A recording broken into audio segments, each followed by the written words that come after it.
Lo mejor que puede hacer un deportista es armar su propio régimen alimentario.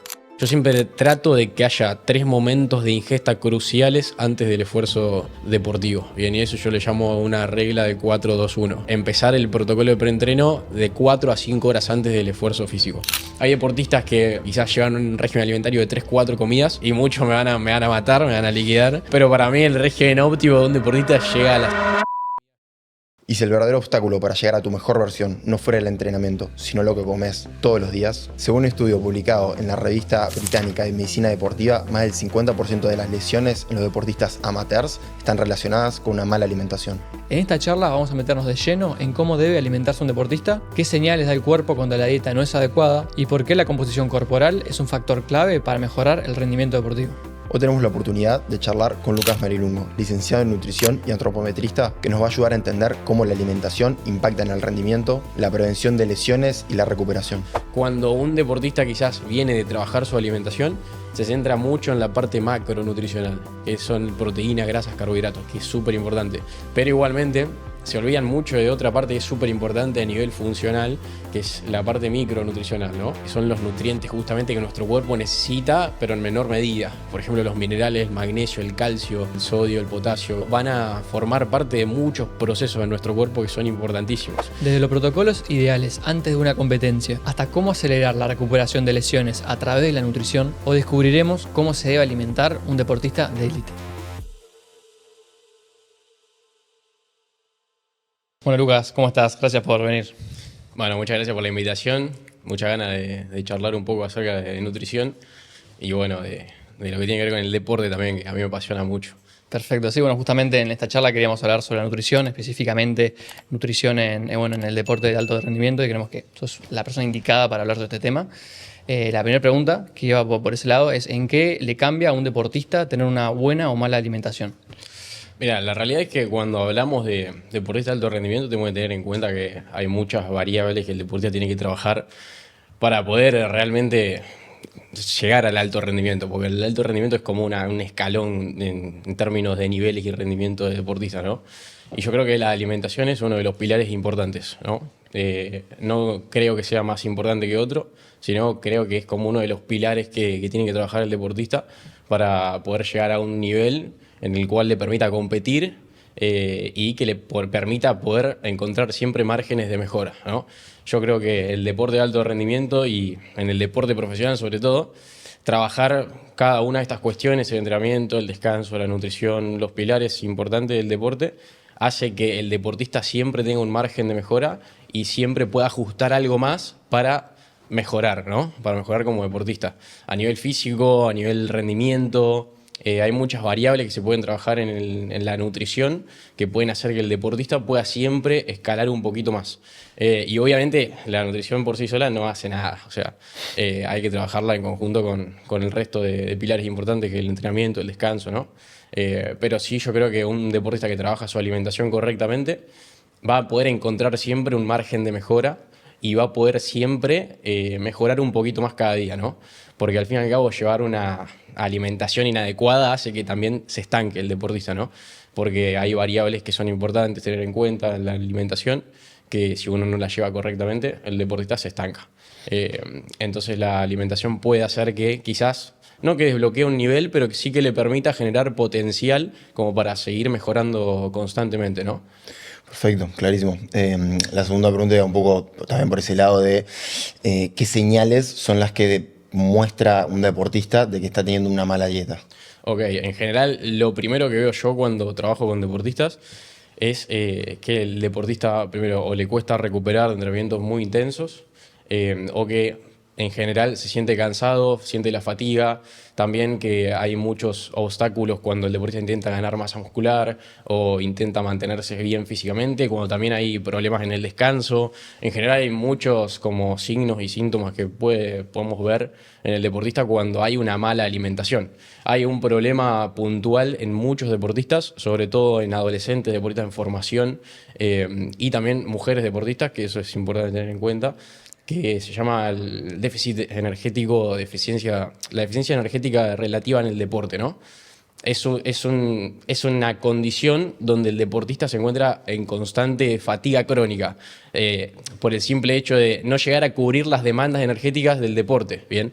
Y eso básicamente se puede dar por muchas cuestiones. Una, porque el deportista quizás sigue una dieta restrictiva a nivel calórico y a nivel nutricional, que eso es un problema muy grande. Otra, porque quizás sigue también una dieta que esté de moda, que en general muchas dietas de moda no son adecuadas a un deportista, pero ni de cerca.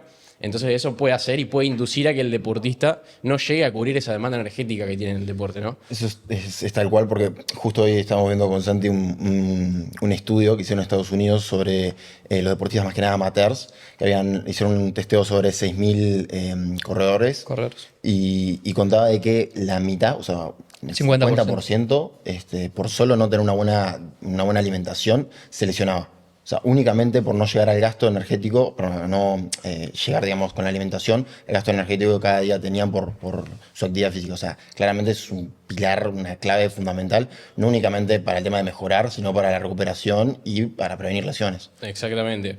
Bueno, el tema de corredores, deportistas de resistencia, después obviamente cada deporte va a tener su demanda energética y también va a utilizar de diferente manera las vías metabólicas que tiene el cuerpo para convertir energía y poder hacer el esfuerzo físico. Pero los corredores puntualmente, si no llevan una alimentación acorde a los requerimientos que necesita. Súper expuesto, ¿no? Exacto, súper expuesto a calambres, lesiones, fatiga crónica, no recuperarse adecuadamente, no llegar bien a una carrera a nivel energético. Es algo que es súper importante en lo que es el deporte de resistencia, sobre todo hablando de por ahí distancias largas, cuando el deportista entrena más de una hora, corre más de una hora, por ejemplo. Es lo que es la alimentación durante la actividad también. Eso es algo que es muy, muy delicado. Si no se trabaja adecuadamente, el deportista nunca va a poder mejorar y nunca va a poder tener justamente eso que hablábamos antes, márgenes de mejora. ¿Por qué? Porque lo que es el intraesfuerzo es algo que te permite poder retrasar la fatiga y poder completar una maratón, una carrera. Entonces hay que tener en cuenta mucho esto del tipo de deporte también para poder trabajar bien algunas cuestiones durante también la actividad. Bueno, mismo en el running se utiliza mucho el producto este que son los geles, ¿no? Con lo que vos dijiste, mismo ¿cómo se llama? Durante la actividad. Durante la actividad. Exacto, los intraesfuerzos. Nosotros tenemos 3 momentos en nutrición deportiva: el preentreno, intraentreno y postentreno, que son 3 momentos cruciales porque cada uno tiene una función directa en el rendimiento. A partir de acá tenemos que tener en cuenta el tipo de deporte. Si es un deporte intermitente, alta intensidad, que intercala periodos de reposo con esfuerzo intenso, va a tener una demanda energética. Y el esfuerzo de resistencia, que es por ahí una disciplina a veces cíclica, donde se repite el mismo patrón de movimiento, va a tener otros requerimientos energéticos. En general, a grandes rasgos, tenemos como 3 formas, o sea, nuestro cuerpo tiene 3 maneras como de producir energía, por así decirlo. Obviamente la energía no la podemos crear ni destruir, nuestro cuerpo se transforma. O sea, a través de la alimentación, la energía se transforma, la energía de los alimentos se transforma en energía que nos permite a nosotros poder realizar contracciones musculares y hacer esfuerzo físico, ¿no? Tenemos que tener presente que, por ejemplo, un deportista de resistencia va a utilizar vías energéticas justamente que le permiten poder sostener un nivel deportivo durante un esfuerzo físico intenso de larga duración, donde realiza un patrón de movimiento cíclico. ¿Qué pasa? Que estas maneras que tiene nuestro cuerpo de producir energía, una es la vía de la fosfocreatina, bien, que es una vía inmediata que tiene nuestro cuerpo para producir energía en ausencia de oxígeno. Es decir, apenas realizamos un esfuerzo físico intenso, por ejemplo, una largada de una maratón o una largada de una carrera, los 5 o 10 primeros segundos de actividad, nuestro cuerpo trabaja con esta vía, que es fosfocreatina. El ATP, ¿no? Que también el ATP, sí. Es básicamente una manera que tiene nuestro cuerpo, una herramienta para producir energía inmediata en ausencia de oxígeno, ¿bien? Y es extremadamente eficiente para producir energía porque nuestro cuerpo ya está completamente preparado para eso, ¿no? Y acá entra muy en juego lo que tiene que ver, bueno, por ejemplo, las reservas de creatina que tenemos en el cuerpo, ¿no? Para eso funciona mucho también. Después vamos a hablar capaz de suplementación. Pero sí, claro. La suplementación para algunas cuestiones es importante. Luego, cuando pasan esos 5 o 10 segundos de que pasa esta primera vía energética, empieza a entrar en juego el sistema glucolítico, que es el que empieza a tomar la energía, digamos, de los tanques que tenemos en el cuerpo de energía. tenemos diferentes tanques de energía en nuestro cuerpo. Tenemos la masa muscular, tenemos el glucógeno muscular. En el hígado tenemos el glucógeno hepático, ¿bien? Que son 2 tanques, por así decirlo, de energía que tenemos. Que en el preentreno, justamente, las comidas previas o los protocolos previos de alimentación, nosotros tenemos que tratar de llenar estos tanques, ¿bien? Y obviamente no vamos a llenar de la misma manera quizás el tanque para un futbolista que para un deportista de resistencia, ¿no? Por lo general, para un deportista de resistencia que corre maratón, lo ideal siempre es llenar el tanque lo mayor posible y tratar de llegar con ese glucógeno muscular y glucógeno hepático al 100%, ¿bien? Es súper importante. Entonces, un deportista quizás de resistencia, siguiendo un poco por esta línea, después de los 5 o 10 primeros segundos empieza a utilizar este sistema que toma la energía que tenemos en estas reservas energéticas, el glucógeno muscular y hepático, y empieza a trabajar con ese sistema glucolítico, que justamente también se realiza en ausencia de oxígeno y tiene mucha potencia, porque es el que toma justamente el glucógeno, ¿bien? La glucosa que nosotros consumimos a través de los alimentos. A partir de, o sea, esta vía energética empieza a decaer quizás a los 2 minutos más o menos, dependiendo mucho de la persona, ¿no? El nivel de entrenamiento y demás. Y después empieza a entrar en juego lo que es la vía oxidativa, que es una vía un poco más compleja, de la cual nuestro cuerpo puede tomar esa energía a través de las grasas, a través del proceso que se llama beta-oxidación y a través del carbohidrato, ¿bien? O sea, tenemos la vía oxidativa dependiente de las grasas y la vía oxidativa dependiente del carbohidrato. Cuando llegamos a ese punto, siempre está bueno, cuando llegamos a ese punto quizás de que se empiezan a agotar las reservas de glucógeno, ¿bien? Es cuando el deportista tiene que empezar a hacer reposiciones durante la actividad. ¿Por qué? Porque hacer esfuerzo físico dependiendo justamente de que el cuerpo utilice glucosa es mucho más efectivo a nivel general metabólico que utilizar grasas, ¿bien? Porque por cada, digamos, cada energía que produce, por así decirlo, el carbohidrato requiere menos oxígeno, ¿bien? Claro. Es que es mucho más eficiente la vía metabólica en sí de la glucosa para producir energía por esta cuestión de que consume menos oxígeno y es más eficiente a nivel energético. ¿Bien? Entonces, en esa instancia es cuando se utiliza el gel, digamos, ¿no? Sí, exactamente. A la hora aproximadamente depende mucho el tipo, obviamente, el entrenamiento, el nivel de entrenamiento que tiene el deportista. También, sí, justamente el nivel de entrenamiento va a determinar cuánto glucógeno puede almacenar. Entonces, cuando llegamos a niveles de depresión, que se agotan esas reservas, es cuando es necesario empezar a reponer, ¿no? Y ahí empiezan las estrategias de reposición, que obviamente va a depender, cada estrategia va a depender muchísimo de muchos factores. Primero, la carrera, lo entrenado que esté, sí, qué es el objetivo, exacto. 1000 cosas, ¿no? Y algo que no se tiene muy en cuenta y que en general justamente se generaliza mucho es el hecho de la tolerancia que tiene cada deportista a eso, ¿no? Al intraesfuerzo. Porque quizás alguien te puede decir, no, el gel es lo mejor que puedes tomar durante el esfuerzo, ¿no? Pero yo, por ejemplo, no sé, viene un deportista, le doy un gel, quizás le puede caer mal, le puede sentar mal a nivel digestivo. Sí. Quizás viene un deportista, de hecho he trabajado con algún deportista que durante una carrera quizás le gustaba consumir, por ejemplo, dulce de membrillo. O gomitas, ¿no? O gomitas también. También he visto un caso de un deportista que durante el evento deportivo consume hasta puré de papa. Pero estamos hablando de un ciclista quizás que tiene tiene mucha más capacidad quizás para poder hacer una digestión adecuada. Claro, tiene que ser, o sea, concordancia también con lo que él venía haciendo, ¿no? Porque exacto. No puedes cambiarle de un día para el otro también, no. Porque obviamente uno, también creo que lo charlamos ayer, pero por ejemplo, si yo personalmente, ¿no? Que juego al rugby, el día antes de la final me tomo un preentreno porque pienso que me va a hacer mejor, no sigue la línea de que vengo, bueno, pero eso pasa, o sea, uno piensa que por sumar algo externo me puede funcionar y al revés, o sea, hay que estar alineado con lo que vengo haciendo. Claro, básicamente si algo te está funcionando, sigue haciéndolo y no cambies justo al último momento, ¿no? Justo eso es lo que digo siempre, porque quizás cuando arranco a trabajar con un deportista en particular, me han comentado que quizás lo que hacen el día de partido en sí o el día de competencia es muy diferente a lo que hacen en la semana. Que quizás le puede sentar bien porque ya lo viene haciendo, pero nunca hay que probar nada nuevo un día importante de competencia. Yo digo siempre, acá entra muy en juego, no solo la alimentación es importante, sino también la parte psicológica. Y los días de competencia entran muy en juego la parte psicológica. Y quizás algo que vos comas un día en la semana que no tenés presión quizás de ese día, de esa competencia, te puede sentar bien. Quizás vos comés algo el día de la competencia, quizás comés lo mismo que comiste en la semana, que te sentó bien y te sentó mal. Por una cuestión psicológica quizás, de que no sabes cómo va a repercutir eso capaz que en tu cuerpo a nivel digestivo. Entonces entra muy en juego la parte psicológica. Yo no trabajo obviamente la parte psicológica, pero la tengo muy presente.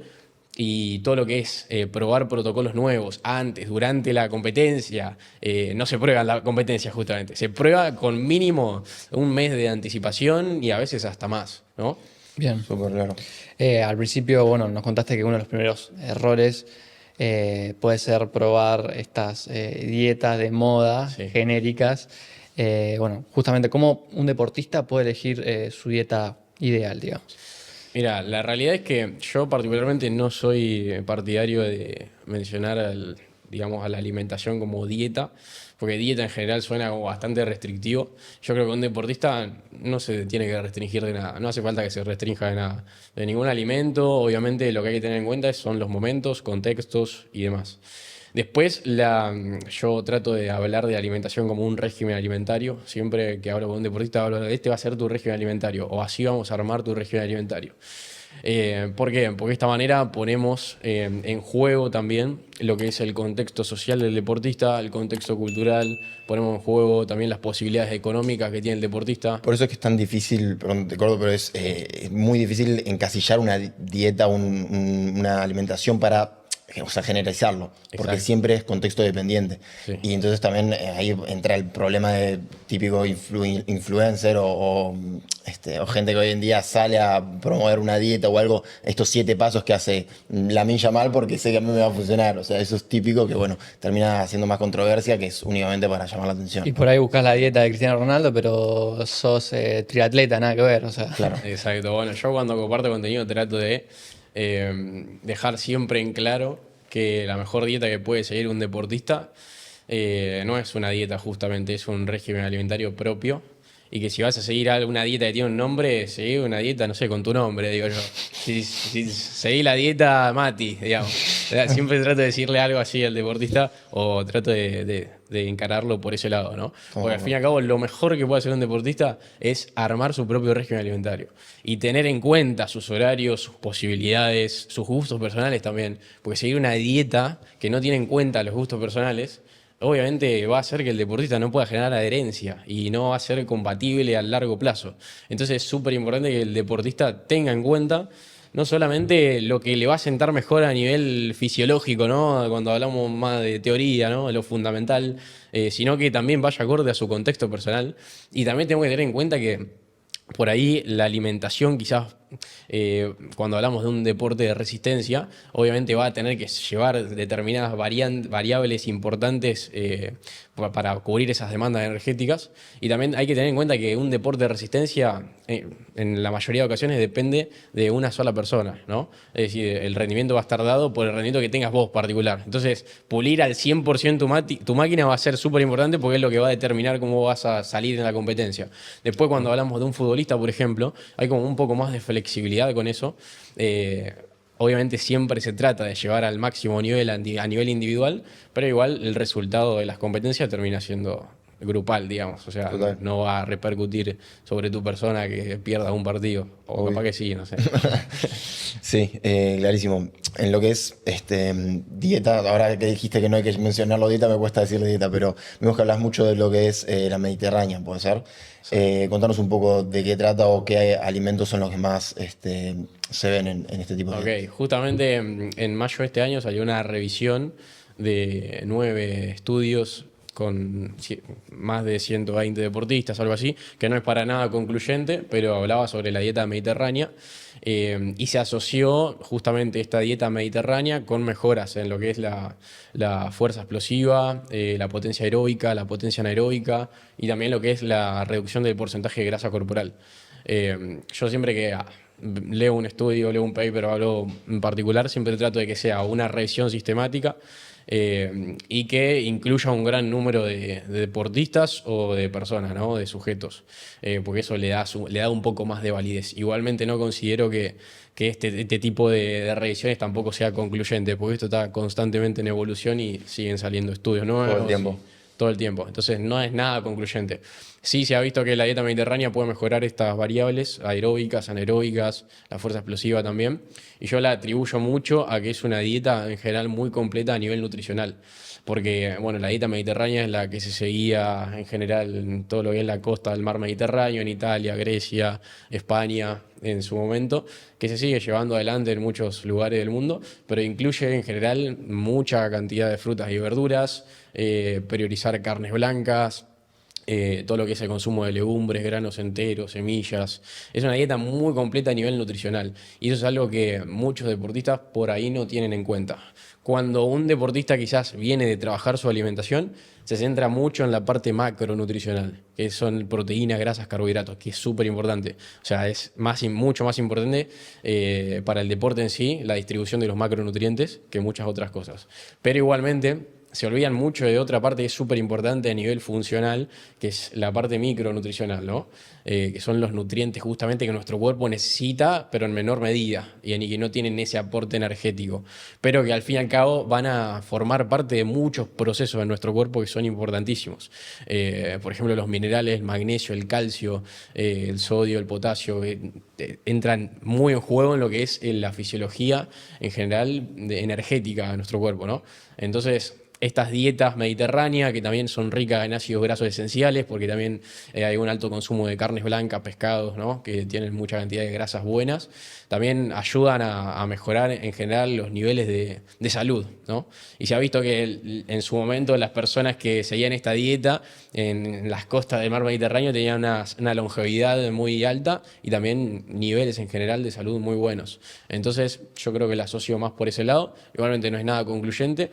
Y obviamente la dieta mediterránea en sí, después cuando la vamos a aplicar al contexto de un deportista, tiene que tener variantes, ¿no? Porque yo te puedo dar la dieta mediterránea a vos, quizás que hacer rugby, pero si le doy la dieta mediterránea a un ultramaratonista, se va a quedar, Rompe todo. Se va a quedar muy corto en muchas cuestiones. Entonces, quizás a nivel régimen alimentario, a nivel selección de alimentos, es de lo mejor que hay, pero después, obviamente, va a haber que adaptarla al contexto de cada deportista. La alimentación de un deportista, no, imagino que obviamente, como dijiste, varía según el deporte y el tipo de ejercicio que hagas, pero también debería variar según lo que entrena cada día, digamos, o la planificación de entrenamiento de día a día. Exacto, hay que tener muy en cuenta muchas cuestiones en relación a la carga de entrenamiento que tiene el deportista. Yo cuando, por ejemplo, armo los planes de alimentación, los regímenes, tengo muy en cuenta las cargas semanales que va a tener el deportista.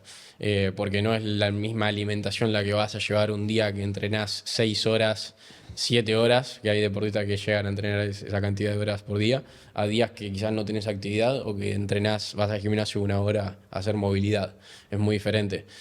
También hay que tener muy en cuenta el tipo de esfuerzo físico que se va a realizar, si es un entrenamiento de fuerza, así es un entrenamiento más aeróbico de resistencia. Hay que tener muy en cuenta justamente lo que hablamos antes, el tema de las vías energéticas, cómo va a reaccionar el cuerpo frente a ese esfuerzo físico, ¿no? Hay que tener muy presente eso. También hay que tener muy presente otra cuestión, es que por lo general uno cuando no hace actividad, por ejemplo, trata de comer menos de lo habitual, pero en general para el deportista de alto rendimiento o el deportista que tiene mucha carga de entrenamiento en la semana, el día que menos entrena es el día que más caloría tiene que meter y que más alimentación tiene que meter y que quizás puede meter más comidas y puede meter comidas más pesadas. ¿Por qué?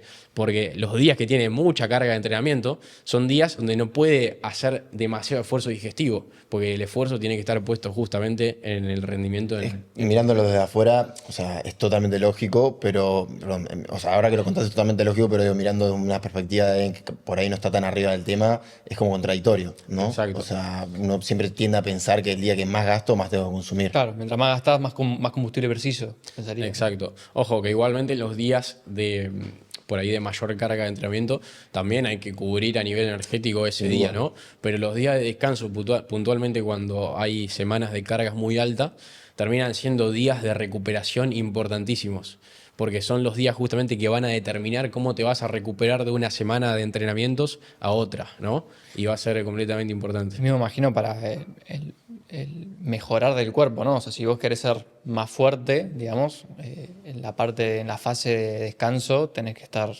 como decís, o sea, cargar bien para poder hacer esa mejora a nivel corporal y de habilidades. Exacto. Y también hay que tener presente que los días de entrenamiento muy, muy altos, justamente, a nivel digestivo, o sea, no podemos tolerar un volumen de alimentación muy grande. Entonces, la alimentación va a tener ciertas características. Por ejemplo, va a tener que ser de alta densidad energética, en general de alta densidad calórica, pero de baja complejidad. Bien, nosotros cuando hablamos de alimentos en general, hay alimentos que son, por ejemplo, vamos a los hidratos de carbono, que por ahí son los que más van a variar en la alimentación de un deportista. Hay hidratos de carbono rápidos e hidratos de carbono lentos. Bien, nosotros cuando vamos a llevar adelante una planificación para un día de alta carga de entrenamiento, vamos a priorizar hidratos de carbono rápidos. Porque, ¿Cómo cuáles? ¿Cuál sería un hidrato de carbono rápido? por ejemplo, la pasta blanca, el arroz blanco, después las frutas en general sin cáscara. Hay que priorizar todo lo que es bajo en fibra en general y que tiene una rápida digestión, porque eso va a hacer justamente que... La idea particularmente de la alimentación cuando hay altas cargas es esa, que el deportista llegue a nivel digestivo y a nivel energético de la mejor manera. Entonces los hidratos rápidos van a ayudar mucho a que el deportista pueda llegar bien. Y hay alimentos que yo te los menciono ahora que quizás están completamente demonizados en algunos sectores, como el pan, por ejemplo, el pan blanco, ¿no? Que es uno de los alimentos más útiles que pueda utilizar un deportista un día que tiene cargas de entrenamiento altas y que en general se tolera muy bien y además es económico, ¿no? Es una de las mejores opciones que hay. Generalmente cuando va previo al entrenamiento, está como el contraste que uno piensa que a veces se tiene que tomar un licuado con avena, cosas y 1800 cosas como para tener energía y en verdad un buen preentreno, corregime si estoy mal, pero puede ser una tostada con casi que mermelada light y alguna cosa para que de verdad tenga energía rápido, ¿no? Exactamente. Bueno, las características justamente del preentreno es que tiene que ser muy alto en carbohidratos rápidos, muy bajo en grasas, controladísimo en proteínas y muy bajo en fibra también. Entonces, muchos deportistas por ahí trabajan los preentrenos con mucha grasa, proteína, bien, cosas que en ciertos contextos obviamente tenemos que tener presente el tipo de deportista. Si es una persona que entrena fuerza 1 hora al día o 3 veces a la semana, que se coma una palta o huevo con una tostada está bien antes de entrenar, no pasa nada. Ahora, un deportista que quizás tiene mucha carga aeróbica, que tiene entrenamientos muy intensos, se va a beneficiar mucho de hacer estas ingestas ligeras. Porque es cuando el segundo tanque empieza a consumirse, ¿no? O sea, lo que hablaste al principio, que hay como 2 o 3 tanques, es como la parte de la energía del segundo, cuando ya pasan cierta cantidad de minutos, no sé, unos 20 minutos y empieza esa parte de la energía que teníamos, ¿no? Es decir, nosotros cuando hablamos en sí de esto de los tanques, ¿no? De que tenemos el glucógeno en la masa muscular y en el hígado, nuestro cuerpo los utiliza desde el arranque de la actividad deportiva. Ok, bien. En conjunto, o sea, todas las vías energéticas trabajan en conjunto. Obviamente, según el momento, va a predominar una o va a predominar otra. Cuando nosotros arrancamos, recién iniciamos la actividad deportiva, va a predominar una que no depende de utilizar los tanques, justamente. Pero igualmente esta energía de los tanques ya se empieza a consumir.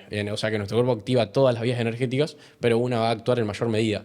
Cuando esta primera vía energética culmina, empieza a predominar esta que utiliza justamente los tanques. Y ahí es cuando es súper importante hacer buenos preentrenos, altos en carbohidratos.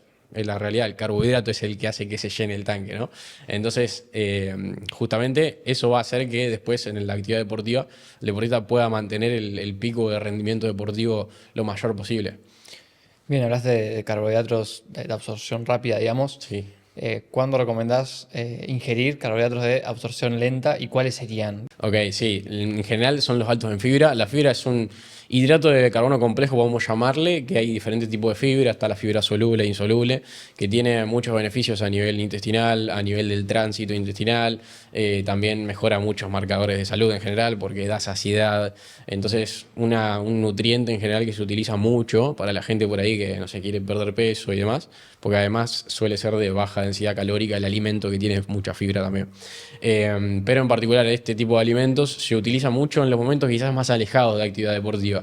Y un día de mucha carga, la fibra no la vamos a meter en tanta cantidad. Pero igualmente la fibra es un nutriente que se olvida mucho cuando el deportista va a trabajar su alimentación, porque justamente como se reduce tanto a veces, se deja completamente de lado.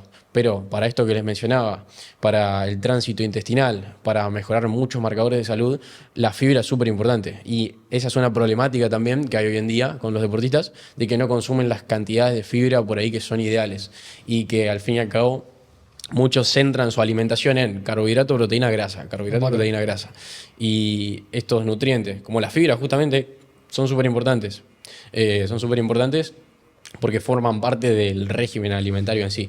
Entonces, por ahí también va a ser importante sumar fibra, justamente los días que tiene menos actividad, quizás menos carga de entrenamiento, quizás entrena 2 horas en un día, puede, no sé, si entrena a la tarde, comer fibra en un desayuno, o en un almuerzo, o en una cena, dependiendo del horario de entrenamiento, que eso es súper importante también tener en cuenta.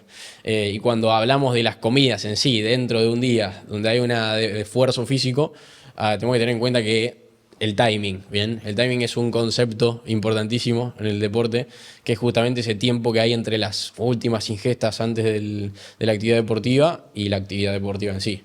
Y lo mismo con las comidas por ahí posterior. Y el timing va a estar muy ligado justamente a la tolerancia que tenga el deportista a alimentos. Y eso es algo que se entrena y se trata de evaluar cuáles son las mejores opciones para el deportista, y se trata de adaptar justamente los tiempos a eso. Justo te iba a preguntar eso, porque bueno, uno a veces piensa, bueno, me voy a comer un pan con membrillo y vas a esperar 10 minutos nomás para hacer el entrenamiento, pensando que mágicamente te va a dar energía en 10 minutos. Claro. Por lo general, ¿cuánto es el tiempo que deberíamos tomar después de hacer esta última ingesta? Mira, va a depender mucho justamente de la complejidad de ese alimento. En general, hidratos rápidos hay muchos y podemos encontrar de muchos tipos de alimentos que tienen hidratos rápidos. Por ejemplo, estos, en general, el pan, por ejemplo, es un hidrato rápido, pero es un hidrato de carbono complejo a nivel estructural. Bien, es decir, que requiere un proceso de digestión. Bien, todo lo que requiere un proceso de digestión, el muy mínimo de tiempo que tiene que haber entre el esfuerzo y esa última ingesta es de 1 hora, y dependiendo de la tolerancia digestiva que va a tener, ¿no? Es decir, 1 hora es como lo ideal para comerte el pan con mermelada, capaz con algo más. O quizás, no sé, una banana también. Igual va a depender muchísimo en general de la tolerancia digestiva del deportista. Pero para todo lo que es hidrato complejo pero rápido, 1 hora, ¿no? Y yo cuando armo los protocolos quizás de preentreno, trato siempre de tener presente que de 1 hora para atrás puedo meter complejos y rápidos. De 1 hora, digamos, entre 1 hora espacio entre la última comida y el esfuerzo, se pueden ingerir hidratos rápidos, pero que también son simples. Bien, como por ejemplo bebidas isotónicas que tienen cantidad de hidrato de carbono, quizás algún jugo dependiendo del deportista, la fruta también ahí entra en juego, que se digiere muy rápido.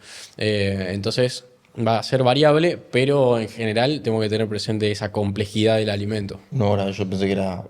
Es que sí. Yo me lo clavo 10 minutos antes de entrenar. Una banana y ya pienso que en 10 minutos puedo entrenar y voy a entrenar mejor. O sea, Ojo, que igualmente quizás te sienta bien comerlo 10 minutos antes. Sí, no es que te vaya a caer mal, pero A nivel que energético. colabore con la energía que está buscando, ¿no? Claro, por eso también va a depender de cada uno. Quizás yo te digo, bueno, le doy a un deportista unas tostadas con mermelada 10 minutos antes, quizás le sienta mal. De hecho, hay muchos deportistas que por ahí la mermelada también le sienta hasta medio pesada, ¿no? Que le cuesta por ahí Claro. digerirla. Sí. O, en general, un claro, ejemplo. es importante ese tiempo. No, nos contaste más o menos de 2 días, en verdad, uno de recuperación, uno de entrenamiento. Si tú dices que contrastarlos un poco, digamos, desde que nos levantamos hasta que nos acostamos, para poder generalizarlo un poco, ¿cómo los abordarías? En general, dependiendo del horario de entrenamiento, supongamos que el deportista entrena a la mañana, dependiendo también del tipo de actividad y deporte que hace, el desayuno es una comida importante en general. Está bueno siempre que esté ese momento previo, ¿no? Y muchos deportistas, por ejemplo, apenas se levantan, tienen una hora entre que se levantan y van a entrenar, suelen meter mucha grasa de proteína, justamente por ahí es lo que no hay que tratar de hacer, y hay que tratar de meter un poco más de hidratos de carbono, quizás complejos, pero rápidos, ¿no?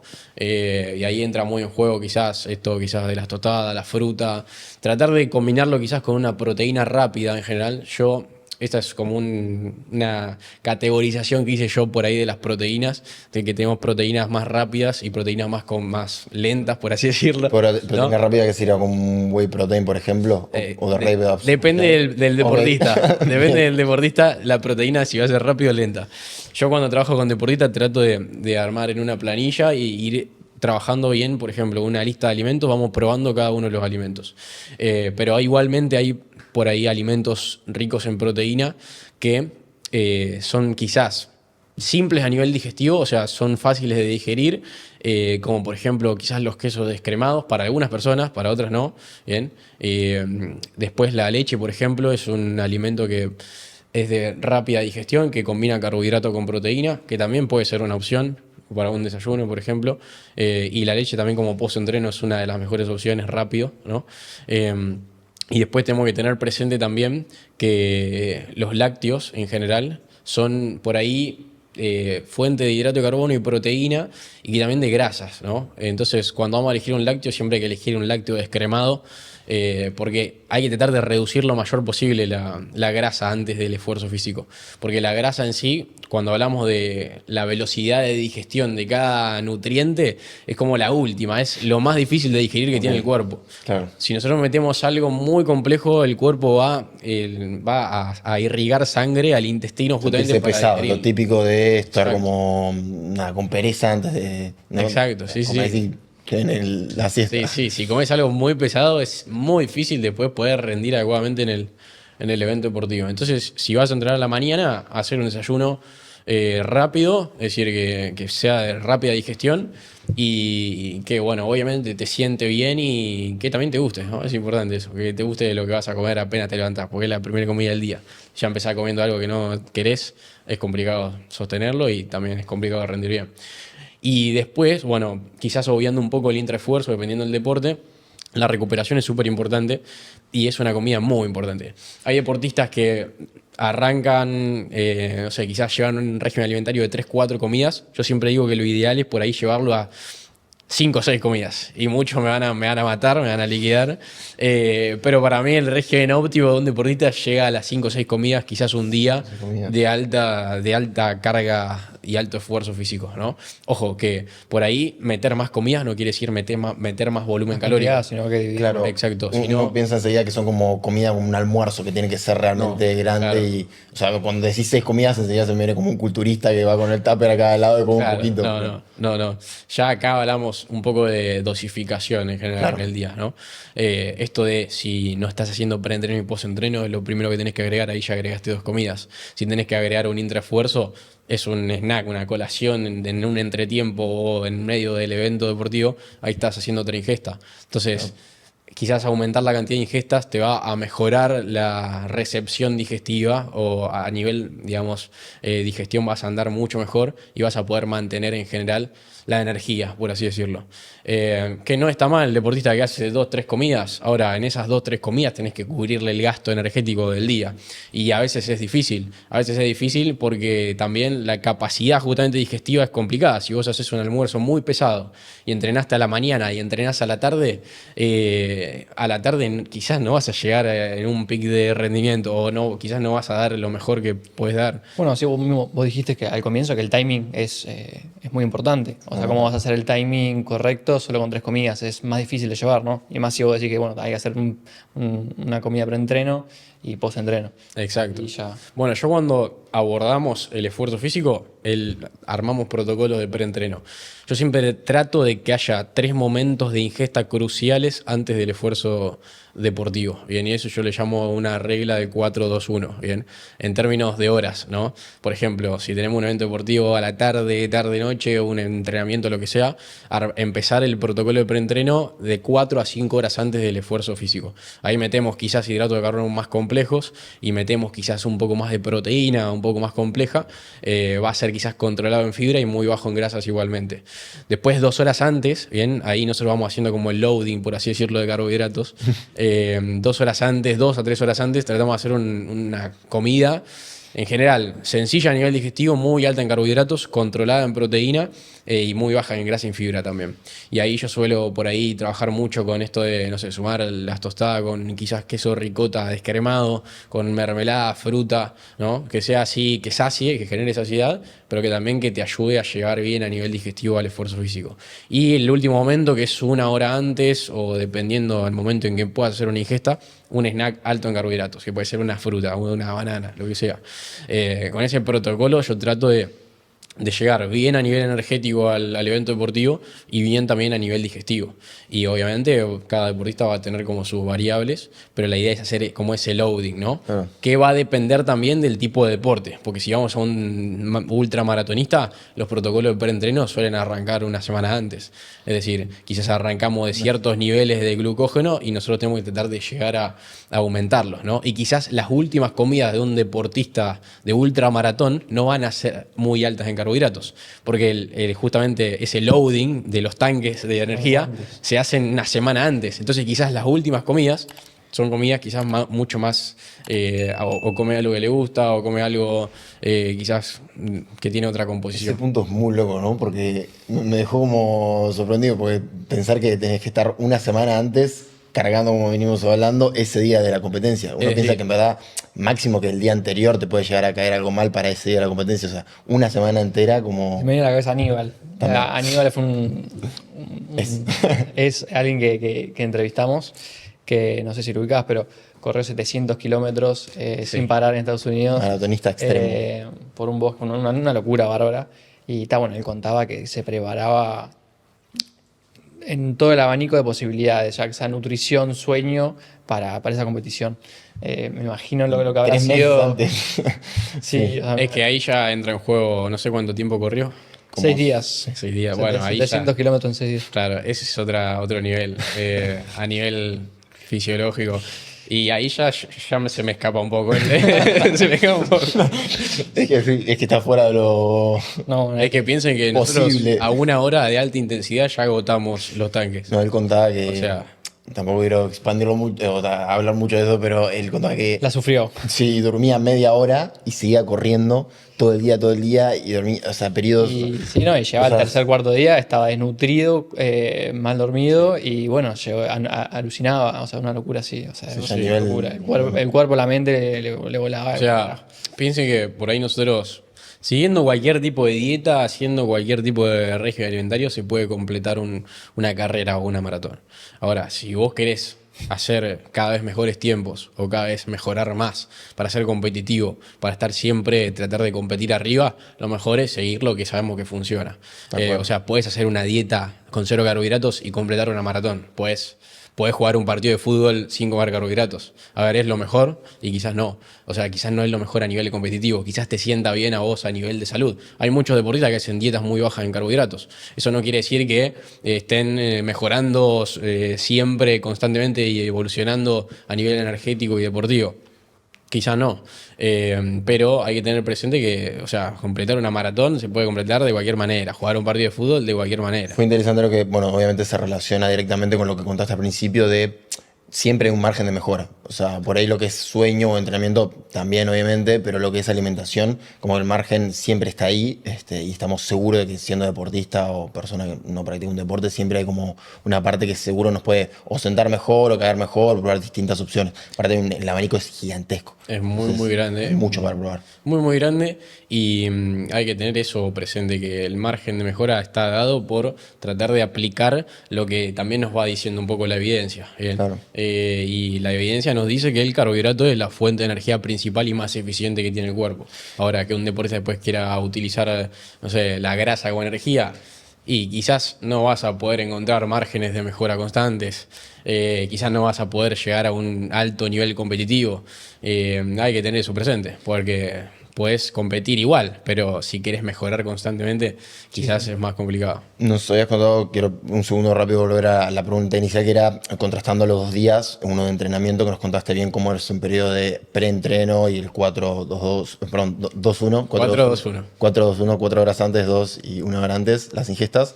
De la otra cara, el lado, digamos, cuando ya no tenemos actividad, que es más que nada de recuperación, ¿cómo encaras ese día a nivel de alimentación? Primero, obviamente hay que calcular el gasto calórico general y yo trato de calcular el gasto calórico semanal. Y en el día de descanso nos va a ayudar a cubrir también ese gasto calórico semanal y tomarlo de forma semanal hace que nosotros podamos quizás, un día que hay mucha demanda energética, quizás no llegás a cubrir los requerimientos energéticos. Por ejemplo, hablemos de deportistas de ultramaratón o ciclistas, quizás llegan a tener un gasto calórico de 10.000 calorías diarias, ¿no? Entonces, llegar a cubrir eso a nivel calórico con la alimentación es completamente imposible, ¿no? O sea, ese día va a estar en un déficit calórico inevitablemente. Ahora, va a ser muy importante el balance semanal. El día de descanso va a ser súper importante para determinar justamente si ese deportista se va a mantener en un déficit calórico o en un superávit calórico, o si va a mantener una dieta normocalórica, ¿no? Y se va a priorizar mucho el aporte de grasas y proteínas justamente ese día. Y también dependiendo justamente de los esfuerzos que tenga que hacer en la semana, va a tener más o menos cantidad de carbohidratos, ¿no? Termina siendo importante completar requerimientos nutricionales. Y en general, ahí sí se puede hacer comidas abundantes, los días de descanso abundantes y tener muy presente el consumo de micronutrientes, o sea, tratar de armar algo variado que te ayude a completar requerimientos nutricionales, ¿no? Y es súper importante completar requerimientos nutricionales con la alimentación, porque es muy diferente quizás consumir un alimento alto en magnesio que un suplemento de magnesio, que eso también es un tema interesante. Bueno, saltemos justo ahí a la suplementación. Lo abriste sin querer, sí. Se suele escuchar que en el alto rendimiento es obligatorio la suplementación. ¿Vos qué opinás? ¿Es obligatorio ya en el alto rendimiento o...? Y yo creo que cada vez, o sea, en general los deportistas de alto rendimiento siempre tratan de buscar esas ayudas ergogénicas que le permiten potenciar el rendimiento en algún aspecto. Yo siempre que hablamos de suplemento trato de mencionar lo que son las pirámides de nutrición deportiva del Instituto Australiano del Deporte, que es siempre trabajar los fundamentales de la nutrición, completar requerimientos macro y micronutricionales con los alimentos, después pasar a la nutrición deportiva, trabajar preentrenos, postentrenos, ¿bien? Y en última instancia trabajar con suplementos. La suplementación es como la cúspide de la pirámide, es lo último que hay que trabajar. ¿Por qué? Porque nosotros, sobre todo, cuando hacemos un abordaje con un deportista quizás que no conoce al 100% la parte de nutrición o el tema de micronutrientes y demás, quizás viene ya consumiendo suplementos y lo primero que hay que tener en cuenta es que un alimento justamente fuente de un nutriente y un suplemento de tal nutriente, por ejemplo, de ese mismo nutriente, no es lo mismo consumir ese alimento, porque ese alimento es una matriz alimentaria, ¿no? O sea, no es un alimento, por ejemplo, fuente de proteína, como lo puede ser una carne, es una matriz alimentaria, es una estructura que tiene proteína en mayor medida, pero también tiene vitaminas, minerales y en gran cantidad. Es una matriz, es un vehículo de nutrientes muy completo. Ahora, si nosotros agarramos un suplemento aislado de proteína, es proteína pura, ¿no?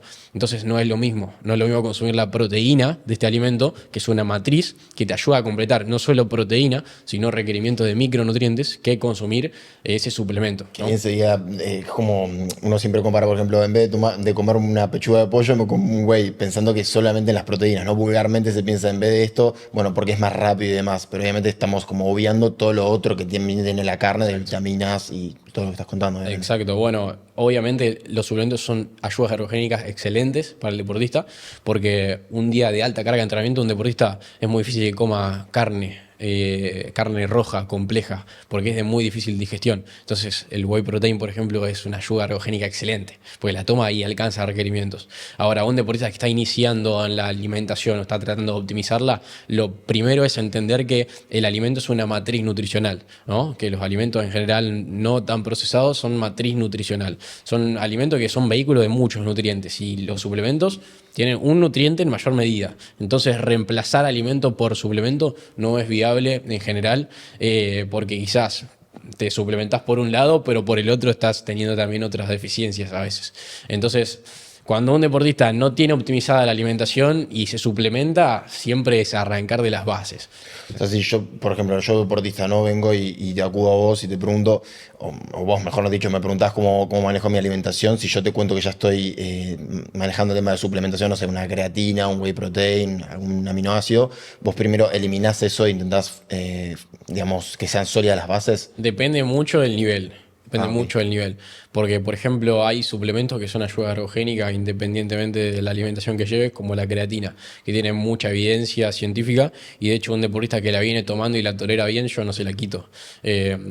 Obviamente tiene muchos beneficios a nivel energético, en la recuperación, neurodegenerativo, en muchos aspectos. Tiene mucha evidencia la creatina y con la alimentación no se puede llegar a las cantidades óptimas que hoy sabemos que nos dan beneficios a nivel energético y deportivo, ¿no? Entonces, ese tipo de suplemento, por ejemplo, lo dejamos. La whey protein, por ejemplo, es un suplemento que es muy útil y en muchas ocasiones también lo podemos utilizar.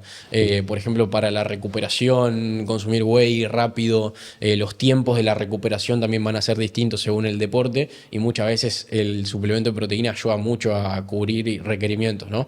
Entonces, en muchas ocasiones también lo dejamos. Ahora, lo primero que a mí me interesa que entienda el deportista es el por qué lo dejamos o para qué va a servir ese suplemento. Es importante la parte formativa del deportista. El deportista de alto rendimiento y el que compite a nivel profesional entiende a milímetro lo que come, ¿no? Y entiende por qué lo come.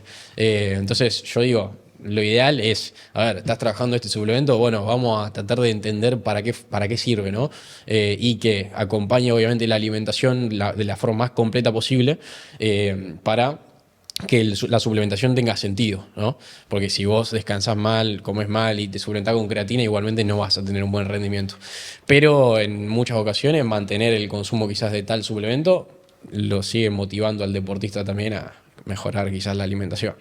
Por lo general, ¿qué suplementos sueles recomendar a deportistas de alto rendimiento? Depende del deporte.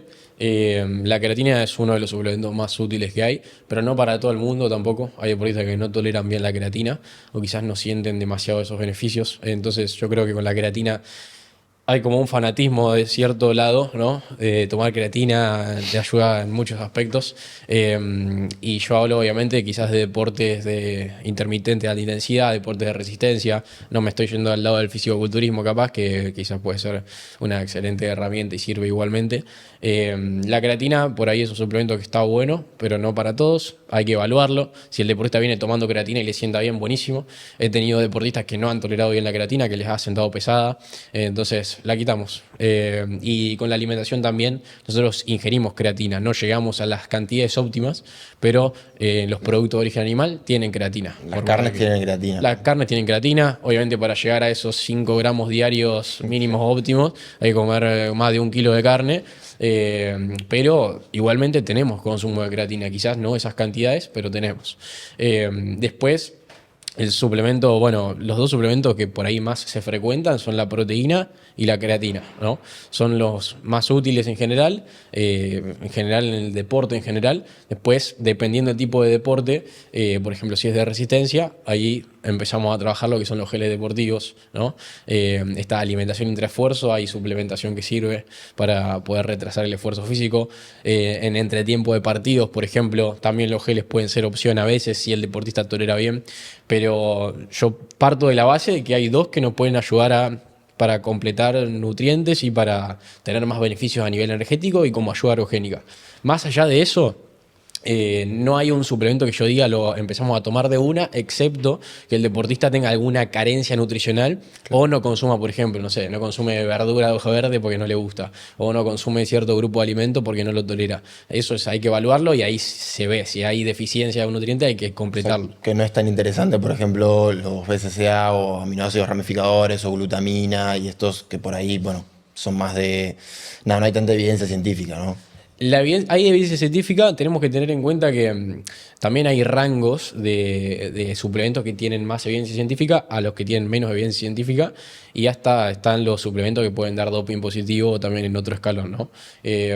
Los aminoácidos de cadena ramificada, por ejemplo, no se encuentran dentro del grupo A de suplementos que tienen más evidencia y tienen más sustento científico, ¿no? Y también los BCAA muchos sirven para lo que es el tema de la recuperación, los aminoácidos y tal, y tampoco hay evidencia que diga que los aminoácidos, digamos, pueden ser mejor que una proteína completa para la recuperación. Entonces, en muchas ocasiones quizás es como un suplemento que todavía no termina de cerrar. A mí particularmente no me termina de cerrar y a nivel de evidencia tampoco, porque tampoco es que se encuentra dentro de los escalones principales de los suplementos que tienen más sustento, digamos. Y yo yendo a un suplemento que capaz que es menos común, el omega 3, por ejemplo. El omega 3, ok, el omega 3 puede ser un suplemento interesante, porque en general el omega 3 más biodisponible está en el pescado, en la grasa del pescado. El deportista que ya de por sí no le gusta el pescado o los mariscos, ya arrancamos como de una base floja de omega 3, ¿no? Yo siempre trato de inculcar al deportista que es el pescado, los mariscos en general, son alimentos que tienen mucha cantidad de omega 3 y muy biodisponibles, ¿no?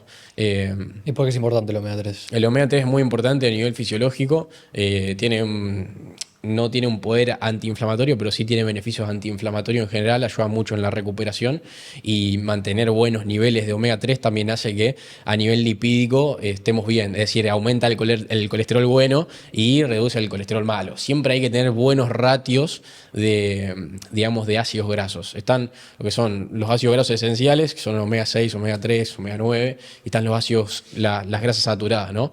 Que son por ahí las grasas que hay que tratar de evitar un poco, ¿no? Porque aumenta, o sea, tener más cantidad, más consumo de grasas saturadas que de ácidos grasos esenciales hace justamente que aumente más el colesterol malo, ¿no? Que yendo a un caso un poquito más práctico, está buenísimo verlo así, pero yo me pongo del lado de quien nos está viendo. Si yo agarro, por ejemplo, un paquete de galletitas y lo doy vuelta, veo la información nutricional, enseguida me sale, por ejemplo, las grasas.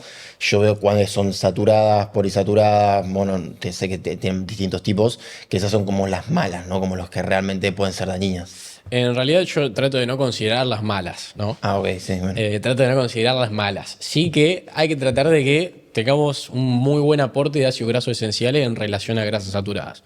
Que un deportista coma carne roja que tiene grasas saturadas no pasa nada. O sea, está bien, siempre y cuando controles cantidades. Por ahí las carnes rojas yo trato de mantenerlas reducidas.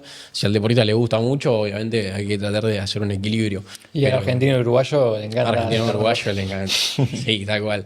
Y bueno, es muy rica la carne roja, obviamente. Pero hay que tratar de tener un buen consumo de omega 3. Y la suplementación con omega 3 en muchas ocasiones puede ser muy buena. También omega 3 podemos encontrar en alimentos de origen vegetal, como las hojas verdes, semillas, ¿no? Pero no es tan completa porque tenemos también diferentes tipos de omega 3 y el omega 3 más biodisponible es el que viene del pescado y los mariscos en general. Claro. Por eso mucho se suplementa con el aceite de pescado, con las cápsulas de omega 3 y en ocasiones puede ser útil. Y fuera de lo que es el alto rendimiento, o sea, capaz que más amateur o mismo una persona que simplemente quiere mejorar su composición corporal, ¿lo ves, digamos, interesante utilizar suplementos? Si no consumís alguno de estos alimentos que menciono, también puede ser útil, sí. Para mejorar muchos, en general, valores de salud es importante, para mejorar todo lo que es el sistema cardiovascular, para tratar de tener buen perfil lipídico, siempre tratar de consumir omega 3, omega 6 también, omega 9, es súper importante, porque son ácidos grasos que nuestro cuerpo no produce, que tenemos que consumir de la alimentación y que tienen beneficios a nivel de salud y fisiológico también. Entonces termina siendo importante. La suplementación omega 3 es una opción para el deportista por ahí que no consume mucho este tipo de alimentos. Y volviendo a la creatina y proteína, para la gente que no hace deporte o que no es deportista de élite, ¿la recomendás también? La creatina, por ejemplo, tiene mucho beneficio a nivel neurodegenerativo. Se ha visto que para lo que es el proceso de envejecimiento, ¿no? Ayuda mucho quizás a mantenerse también con buenos de niveles de salud en general. Tienen la realidad que tiene evidencia como sustento como para que una persona la consuma. Ahora, las cantidades hay que tener en cuenta, porque no hace falta que no sé, una persona de 50 años que va a entrenar al gimnasio consuma 5 gramos de creatina por día. Quizás con 3 gramos de creatina por día le alcanza para tener esos beneficios de la creatina. O sea, no hace falta consumir más. Después va a depender mucho del peso, de la talla de la persona. Un deportista que, no sé, capaz de mide 1,90 y pesa 100 kilos, quizás 5 gramos no le alcanza para poder llenar, digamos, tratar de tener más, o sea, puede tener más beneficios consumiendo un poco más todavía. Por lo general, la regla, ¿cómo es? ¿Cuántos gramos de creata por...? Eso, la realidad es que en particular, o sea, podemos tomar la regla o podemos no tomarla, depende de la persona. Si, como le mencionaba, si es un deportista de alto rendimiento, que quizás es pesado, es grande, tiene una linda estatura, un 0,08 gramos de creatina por kilogramo de peso es como una regla estándar ahí como para llegar a las cantidades que necesita el deportista. Después es que va a variar. La creatina, la realidad es que tiene ayuda ergogénica desde los 3 gramos, ¿no? Por día. Entonces, si tolerás 3 gramos, toma 3 gramos. Si no la tolerás, no la tomes. Yo creo que es un poco variable eso y tomar creatina te puede ayudar y depende también el nivel de entrenamiento y si sos deportista, la regla te puede servir. Si vas a entrenar 1 hora al gimnasio 3 veces a la semana, con 3 gramos de creatina, ya está. Me parece súper interesante porque mucha gente que por ahí no entrena sabe de la creatina. O mismo gente grande que te dice, bueno, o sea, si yo le estoy contando a una persona, no, tomo proteína o creatina, y la creatina suelen saber de qué trata. O sea, está buenísimo eso de la parte neurodegenerativa que contás, que es súper, súper interesante también para gente, digamos, que cotidianamente no hace mucho deporte. Tal cual. Queríamos hablar un poco también de lo que es la antropometría, que además de ser licenciado en nutrición sabemos que tenés una especialidad ahí. Contanos un poco de qué trata y qué tan interesante es saber la composición corporal para los deportistas. Ok, la cineantropometría justamente es una ciencia que estudia lo que son las dimensiones corporales, ¿no? Y une mucho lo que es la anatomía con la fisiología, es decir, las estructuras con su función, ¿no? Y la antropometría en general para el deporte es muy útil para trabajar esto que hablábamos de los márgenes de mejora, ¿no? La antropometría justamente es esa medición de diferentes componentes del cuerpo, ¿no? De estructuras, para tratar de predecir o hacer una evaluación de la composición corporal. Eso justamente le permite al deportista poder ir mejorando la composición corporal a la vez que va intentando mejorar el rendimiento, ¿no? La antropometría es justamente esa ciencia que estudia esas dimensiones del cuerpo y es como un lazo cuantitativo entre la estructura y la función de la estructura de nuestro cuerpo, ¿no? Básicamente es una información que es clave para poder tratar en el deporte. Exactamente, y cuando obviamente hablo de cuantitativo hablo de números, o sea, son números que nos permiten poder mejorar al deportista. Y eso se realiza a través de mediciones antropométricas que obviamente están estandarizadas, ¿bien? Nosotros seguimos las guías de ISAC, que va justamente el instituto que se encarga de poder estandarizar esas medidas para que en todo el mundo, digamos, sea de la misma manera. Eso permite poder hacer un análisis longitudinal del deportista y tratar de medirlo de la misma manera cada vez que lo vas a medir, porque sí. ¿Y cómo se trata, o sea, cómo se mide? ¿Cómo se ve, por ejemplo, una sesión de antropometría? Y depende de los requerimientos del deportista, yendo por ahí a lo básico. Por ejemplo, si tomamos a un futbolista, a un deportista de equipo, un jugador de rugby, podemos tomar mucho como referencia para lo que es la grasa corporal, sumatoria de pliegue, ¿no? Que es justamente la toma de medidas de diferentes partes del cuerpo de lo que es los pliegues cutáneos, ¿no? Con unas... Se mide, por ejemplo, a veces el bíceps, el brazo. Claro, el pliegue tricipital, después el pliegue del muslo, el pliegue de subescapular. Bien, hay diferentes pliegues que, por ejemplo, tenemos la sumatoria, hay 6 pliegues, bien, que sumamos 6 pliegues, bien, en milímetros, y ahí nos da podemos predecir nosotros cómo está esa persona a nivel de grasa corporal. Pero obviamente con una única toma no nos vamos a dar cuenta, o sea, no vamos a poder hacer un diagnóstico certero. Ahí lo ideal es hacer una en un momento dado, plantear un objetivo, por ejemplo, no sé, bajar grasa corporal y volver a hacer una medición. Entonces ahí nosotros vamos a ver la variación que hay y vamos a ver si hubo progreso, ¿no? Y lo mismo con la masa muscular, se utiliza mucho también lo que es el índice músculo-óseo, que es la relación esqueleto en sí con la masa muscular, que ayuda mucho también a poder hacer esa evaluación y ese diagnóstico y ver esa evolución. Yo siempre digo que tenemos 3 componentes en el cuerpo así a nivel general, que es el esqueleto, que es el soporte, lo que hace de soporte de nuestro cuerpo, que eso viene genéticamente, viene dado, ¿no? No lo podemos modificar y funciona como soporte. Después tenemos lo que es la masa muscular, que es lo que funciona como motor del cuerpo, que mientras más masa muscular funcional a la disciplina tengamos, mejor, porque es el motor del carro. Y después tenemos la grasa corporal, que es un lastre, al fin y al cabo, que en muchas ocasiones, en mayoría de ocasiones, no tiene beneficios en el rendimiento energético y en el rendimiento en general. Y después, según el deporte, se trata de que estos 2 componentes modificables, tratar de optimizarlo lo mayor posible para llegar a que el deportista pueda dar su mejor rendimiento en general, ¿no? Y va a depender del deporte, qué tanta grasa corporal puede llegar a ser óptima, qué tanta masa muscular, depende del deporte y la función en el deporte que tenga, ¿no? Porque no es lo mismo dentro de quizás un equipo de fútbol la composición corporal de un arquero que la composición corporal de un lateral derecho que tiene que correr todo el partido, ¿no? Bueno, como nutricionista entonces y mío como preparador físico, esto es clave, porque es la forma de ver si hay progreso o no hay progreso. O sea, sin esto es como ayudar a alguien con los ojos tapados, básicamente. Exactamente, ¿no? Es muy difícil. Yo, por ejemplo, trabajo con deportistas a distancia y de hecho no poder trabajar la antropometría del deportista quizás nos impide poder hacer esto de este trabajo cuantitativo y de cuantificar la mejora, ¿no? Por eso siempre que trabajo a distancia, por ejemplo, con un deportista, trato de listo, busquemos un lugar donde te pueda hacer una antropometría. Eso me estaba imaginando, que no digo que se le exigís, pero le pedís por favor si se puede hacer el examen porque es una diferencia, ¿no? Una cosa son sensaciones y otra cosa son números. O sea. Exactamente. También. Trabajar con números nos permite cuantificar la mejora. Lo que no se mide no crece. Lo que no se mide es muy difícil que crezca, ¿no? Es muy difícil que evolucione. Obviamente, respecto a lo que es la alimentación en general, quizás todo lo que es un deportista que viene de cero, trabajar lo que es la parte de educación alimentaria, quizás no requiere tanto de tomar medidas y demás, pero un deportista que viene con cierto nivel, que dice, me gustaría mejorar esto, lo otro, lo más óptimo que se puede hacer es tratar de mejorar la composición corporal lo mejor posible, porque eso también va a traer resultados en el rendimiento y eso es justamente lo que te da el margen de mejora constante. Bueno, sabemos también que sueles ayudar a atletas a recuperarse de lesiones. ¿Cómo a través de la nutrición un atleta, un deportista se puede apurar, digamos, la recuperación de una lesión? Ok, primero tenemos que tener en cuenta que en términos prevención de lesiones, en muchas ocasiones la nutrición no pincha ni corta, digamos, por así decirlo.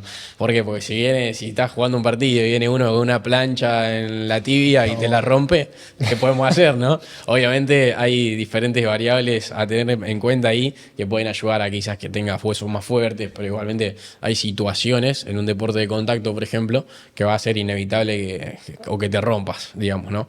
Con la alimentación, obviamente, tener una alimentación optimizada te va a ayudar muchísimo a prevenir lesiones, ¿no? Porque tener mejor calidad de masa muscular, mejor calidad de tejido óseo, te ayuda a prevenir lesiones. También la alimentación va a jugar un papel importantísimo en lo que es el tema de la fatiga, lo que hablábamos recién, de la energía. Cuando se te agota el tanque vas a tener mucha más probabilidad de lesionarte, ¿no? En un deporte en particular, mucha más probabilidad de tener un calambre, mucha más probabilidad de que te suceda algo que no quieras que suceda, ¿no? Entonces, trabajar la nutrición para prevenir lesiones hay que tener en cuenta, o sea, toda la alimentación, que no haya deficiencias nutricionales, que el deportista adecue, digamos, la alimentación a las cargas de entrenamiento, es importante, que pueda tener buena recuperación y cuando el deportista ya está lesionado y hay que llevar adelante una alimentación para recuperar, hay que tener muy presente la proteína. La proteína justamente es el nutriente estructural del cuerpo. Tratar de llegar mínimo a los 2 gramos por kilogramo de peso de proteína ideal. Es como un valor estándar que es ideal tratar de llegar, es importante. Después, ácidos grasos, tratar de priorizar justamente los esenciales, los que hablábamos, estos que tienen beneficios a nivel antiinflamatorio y tienen muchos beneficios a nivel fisiológico, como el omega 3, el omega 6 también. Después, tener muy presente que el carbohidrato por ahí puede ser hasta más complejo también, porque como reduce mucho la actividad deportiva, no tiene sentido darle una tostada con mermelada a una persona lesionada. No, entrenar, claro, ¿no? un preentreno, digamos. Claro, exactamente. Es ideal por ahí que el deportista pueda sostener la energía durante el día y la alimentación sí va a ser mucho más rica en proteína, mucho más rica en grasas. Quizás va a variar en ese sentido, que el componente carbohidrato va a estar mucho más reducido. También una persona en reposo en general utiliza un poco más las grasas que el carbohidrato para mantenerse quizás despierto, con movilidad en general. Entonces el carbohidrato hay que mantenerlo porque es importante, porque el deportista también tiene que mantener esas reservas de glucógeno aptas, ¿no? Para poder después volver a performar adecuadamente. Pero va a ir más por ese lado la alimentación. Y lo que es el tema micronutrientes también es súper importante. Por eso la alimentación es ideal que sea de alta densidad nutricional. O sea, hablas bastante de los protocolos. O sea, el protocolo cambiaría en base, bueno, si está en recuperación o en plena temporada, digamos, ¿no? Exacto, En sí, actividad. sí. Y va a variar si está en temporada, en pretemporada, sin duda. de lesionado, por el tema de las cargas de entrenamiento y también el objetivo que hay. Y es como, no, sí, sin duda. Y es como acomodar, hablando de vuelta del tema de recuperación, que el cuerpo tenga todo lo que necesita para poder recuperar, ¿no? Todas las Exactamente. herramientas que estamos hablando para que pueda recuperar. Al principio de la respuesta hablaste de la calidad ósea y muscular.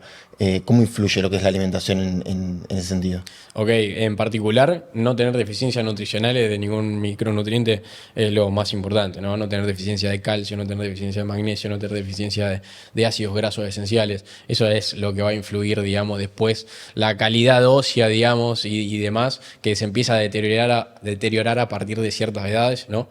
Entonces, un deportista que mantiene una alimentación rica en micronutrientes, cubriendo todas las necesidades, va a llegar a ciertas edades con una muy buena calidad ósea, no va a sufrir quizás en un futuro osteoporosis, o por lo menos va a prevenir muchas situaciones a futuro que también son importantes tener en cuenta. Además de que el deporte en sí es muy desgastante a nivel físico, entonces tratar esta parte micronutricional hace un antes y un después, pero llegando a cierta etapa, ¿no? Porque un deportista adolescente de 20 y pico años quizás no se da cuenta de esa parte, pero cuando llega a los 40, 40 y pico, o mismo a los 30, 30 y pico, ya empieza a notar ahí que quizás no está tan fuerte como antes, que quizás le cuesta mucho más mantener la masa muscular, o quizás, no sé, mantenerse en un buen rendimiento. Entonces la diferencia se hace desde chico, ¿no? Desde chico siempre hay que trabajar la parte educacional, para que cuando lleguen a esas etapas, lleguen de la mejor manera posible, ¿no? Si no, podemos ver el caso de Cristiano Ronaldo, que Cristiano Ronaldo es un loco que trabajó su alimentación desde que tiene uso de razón, ¿no? Y así todavía está vigente a los 40 y pico años. Entonces, Metiendo goles en la final. metiendo goles en una final de un campeonato, así que es súper importante. Trabajar todo en general. La alimentación es un factor importante y mientras más lo puedas trabajar y aprender, mejor, porque te va a ayudar a mantener el nivel durante más tiempo, ¿no? Bien, siguiendo por la línea del dolor y un tema que a veces creo que hay mucho mito alrededor, ¿por qué surgen los calambres? Ok, los calambres en particular tenemos que tener muy presente lo que es el sistema nervioso y lo que es la función neuromuscular. Uno por ahí, con el tema de los calambres, igualmente pueden tener diferentes factores. Hay factores ambientales, que hace mucho calor, o factores quizás de que venís arrastrando fatiga, que no te recupera bien, factores de deshidratación, donde se pierden muchos electrolitos, que eso puede inducir muchísimo a que estés mucho más propenso a calambres. Nosotros tenemos que tener presente que las células o la función neuromuscular está dada porque llegue un impulso nervioso, digamos, a lo que es la célula, y la célula está preparada preparada puntualmente para recibir ese impulso nervioso y convertirlo, por así decirlo, en una contracción muscular, ¿no? Cuando nosotros tenemos una muy alta tasa de sudoración, que de hecho eso se calcula en el deportista, es muy importante porque vamos a poder predecir y vamos a poder ver la pérdida de líquido y electrolitos que tienen para poder reponer bien. Cuando la tasa de sudoración es muy alta, puede ser peligroso para el deportista justamente porque se desequilibra digamos, este orden que tiene la célula a nivel de electrolitos, ¿bien? Y puede inducir a que el deportista tenga calambres, por O sea, ejemplo. básicamente cuando se predispone más en el calor, cuando hay más sudoración en general, o sea, obviamente como esto acompaña una posibilidad de un calambre, es como más promueve a que se dé más esta situación. Exactamente, sí. Cuando hace mucho calor y hay una alta tasa de sudoración, tenemos que tener en cuenta que el sudor tiene sales, para decirlo de alguna manera. Esas sales son sodio, potasio, magnesio, cloro, bien, tiene muchos electrolitos que se pierden a través del sudor. El que más se pierde en mayor medida es el sodio, bien, el sodio es el que hay que tener presente para reponer, ¿no? Uno quizás cuando habla de sodio en términos general en la población, es como que el sodio no, hay que bajarlo lo mayor posible, ¿no?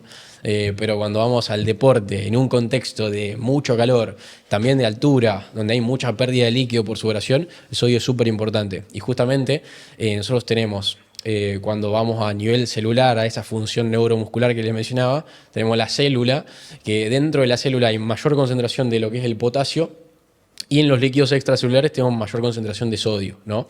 En lo que es la membrana celular hay una bomba que se llama sodio-potasio, ¿no? Que es la que permite mantener el equilibrio de sales afuera de la célula y adentro de la célula. Cuando viene el impulso nervioso, digamos de la neurona motora, viene el impulso nervioso que avisa de que hay que hacer una contracción muscular a la célula, lo que pasa es que el sodio está acomodado de cierta manera para que esa bomba, digamos, sodio-potasio actúe hacia adentro de la célula para indicarle que hay que hacer una contracción muscular, por decirlo de alguna manera. Es como que se está ordenado como para que se dé un impulso eléctrico, por así decirlo, ¿no? ¿Y por qué se dice que la banana ayuda a prevenir calambres? Bueno, justamente la banana tiene potasio, ¿bien? Y en realidad la banana no es lo ideal para prevenir calambres. ¿Por qué? Porque el potasio no es lo que más se pierde en la sudoración y no es por ahí el electrolito que más necesitamos para hacer esa reposición. ¿Y cómo lo podemos prevenir? Justamente abordándolo desde un lado nutricional, ¿cómo podemos prevenir ese calambre? Ok, justamente con reposición de sodio. Es el principal nutriente que hay que reponer, el sodio. Después obviamente entra en juego también el consumo de magnesio que tengas en el día, el consumo de calcio. Todos los minerales son necesarios, muy necesarios, pero el sodio en particular es el que más se pierde. Es decir, por cada electrolito de potasio se pierden 8 de sodio en la sudoración, ¿no? Entonces la reposición de sodio es muy importante. Y si nosotros en este espacio celular que les mencionaba recién, en lo que es la parte por fuera de la célula, no tenemos la suficiente cantidad de sodio, cuando viene el impulso eléctrico a la célula, no se va a poder distinguir o como que la célula se confunde, ¿no? Entonces se pueden dar contracciones musculares involuntarias, bien que justamente eso es el calambre, ¿no? Se da una contracción muscular involuntaria que justamente hace que se dé el calambre y es por esa cuestión de que el orden de electrolitos por fuera y por dentro de la célula no está adecuado, bien. ¿Y cuál es la forma que recomendás de reponer este sodio? Ok, bien, lo primero hay que tener presente la tasa de sudoración del deportista. Si hace mucho calor, si suda mucho, va a tener cierta pérdida de líquidos y cierta pérdida de sodio. Y a partir de ahí, cuando tenemos esos valores más o menos, lo ideal es, primero, cuando el deportista ya sabe que va a entrenar o competir en un contexto de mucho calor, donde va a sudar, sude más, sude menos. En la previa, inmediatamente antes, yo siempre recomiendo unos sorbos a una bebida isotónica, ¿no? Unos sorbitos a una bebida isotónica que de paso ayuda a arrancar con disponibilidad energética, porque tiene hidrato de carbono simple y rápido, ¿bien? Y también tiene electrolitos y tiene sodio, ¿bien? Entonces eso ayuda muchísimo a arrancar bien hidratado y también con un poquito ahí de disponibilidad energética. Después, a medida se va dando el esfuerzo físico, dependiendo el calor y condiciones ambientales, el deportista arranca el esfuerzo físico ya con reposición de isotónica, bien, tomando una bebida isotónica, o no, bien, o arranca con agua. Pero igualmente siempre, cuando hay una alta tasa de sudoración, llegado a cierto momento, está bueno hacer reposiciones. Y el sodio lo podemos encontrar en las bebidas isotónicas, lo podemos encontrar en geles deportivos, también en ocasiones está bueno en las comidas principales agregar un poco de sal a veces, porque ayuda mucho a meter más sodio, ¿no? En muchas ocasiones se puede decir que está mal meter más sal, pero en contextos deportivos importantes termina siendo un calambre o no un calambre, digamos. ¿No? Si se consume el sodio hay que reponerlo. Ya para ir cerrando un poco, que estuvo súper interesante, tocamos pila de temas, vimos que vos hablás de si ya entrenás como un profesional porque no estás comiendo como tal. ¿Qué consejo o opinión nos podrías brindar como mensaje de cierre para que ese deportista que está escuchando pueda entender lo crucial que es la alimentación en lo que es el ámbito deportivo? Ok, como hablábamos al principio, es uno de los pilares fundamentales. En muchas ocasiones, por ahí acá ya entramos en factores de lo que es el deporte de hoy en día, que se trata de mejorar cada cosa cada vez más, ¿no? Que un deportista obviamente no trabaje su alimentación, quizás lo pone en desventaja deportiva contra un deportista que sí trabaja su alimentación. Lo mismo con un deportista que entrena quizás más horas, que le mete mucho más, él va a estar en desventaja deportiva el deportista que quizás no le mete tanto, ¿no? Entonces la alimentación ahí también es otro pilar importante. Mientras más quizás te formás para trabajar bien tu alimentación, mientras más herramientas tenés para poder mejorar tu performance deportiva y encontrar siempre estos márgenes de mejora, más evolución vas a tener como deportista. Yo creo que lo importante es partir de aprender nutrición, pero aprender para aplicarla en uno mismo, obviamente, ¿no?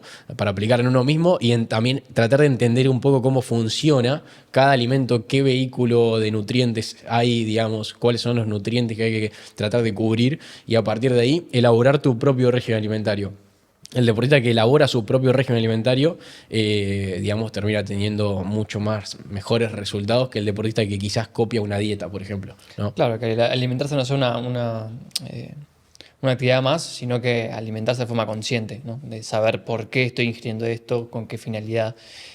Algo que me hizo acuerdo ahora, un invitado, Nacho, que es fisiculturista, nos comentó que, bueno, que el alto rendimiento en realidad está formado por una silla de 3 patas, alimentación, descanso y entrenamiento. Que una silla de 3 patas, si le falta una pata, se cae. Así que, bueno, o como dijiste al principio, si bien la alimentación no es mágica, pero es uno de los pilares esenciales. Exacto, y yo le agregaría la pata de la psicología también, que es súper importante. Al fin y al cabo, si el deportista no está alineado en todos estos pilares, obviamente por ahí no va a obtener los mejores resultados. Y cuando vos tratás de imponerle a un deportista que mejore su alimentación, tiene que ir de la mano con lo que él piensa también, con lo que él sabe, porque si yo voy a trabajar la alimentación con un deportista que no entiende lo que estamos haciendo, obviamente no lo va a seguir o no me va a dar la suficiente importancia, ¿no? No, sin duda, la mente es lo que conecta todo, o sea... Sí, por eso es interesante invertir en uno mismo, ¿no? Que verlo como una inversión, ya sea nutricionista, kinesiólogo, lo que sea, saber que bueno, justamente es para mejorar ese rendimiento. Exactamente. Bueno, Lucas, la verdad que estuvo increíble la charla, creo que se aprende un montón. Yo te estuve como un niño escuchando, te juro. Me apasiona escuchar sobre nutrición y cómo funciona el cuerpo, que funciona como una máquina, es una locura. Así que bueno, muchas gracias por venir. No, muchas gracias a ustedes y bueno, un placer haber charlado un poquito y haber aportado algo, ¿no? Espero que se haya entendido todo y que bueno, que haya gustado.